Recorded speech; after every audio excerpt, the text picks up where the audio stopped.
सरहाड़ी वेझो खॾड़ शाख ओवरटॉप थियण सबबि कराची खां पंजाब वेंदड़ मेन रेलवे ट्रैक टुटण जो ख़तरो वधी वियो। जॾहिं त शाख जो पाणी भरपासे जे ॻोठनि में दाख़िल थियण बाद सरहाड़ी शहर में दाख़िल थी वियो, जंहिं सबबि सरहाड़ी शहर ॿुॾण जो ख़तरो वधी वियो आहे। SS न्यूज़ जे रिपोर्टर मेहदी रज़ा वरी मूजिबि 24 कलाक गुज़रण बावजूदि इंतज़ामिया को बि तहरुक न वरितो। पाणी तेज़ीअ सां शहर तरफ़ वधी रहियो आहे।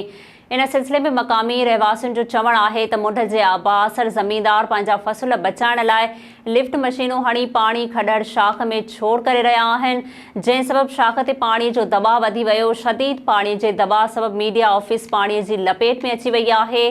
शहर जे वार्ड 5 जे अल मुस्तफ़ा कॉलोनी पाणीअ में ॿुॾी वई ऐं वार्ड 3 में पाणी दाख़िल थी वियो आहे, जेको तेज़ीअ सां वधी रहियो आहे। होॾां इंतज़ामिया पारां शहर खे बचाइण लाइ को बि बंदोबस्तु नाहे कयो वियो। रेलवे पटड़ीअ जे टुटण जो पिणु ख़तरो वधी वियो आहे।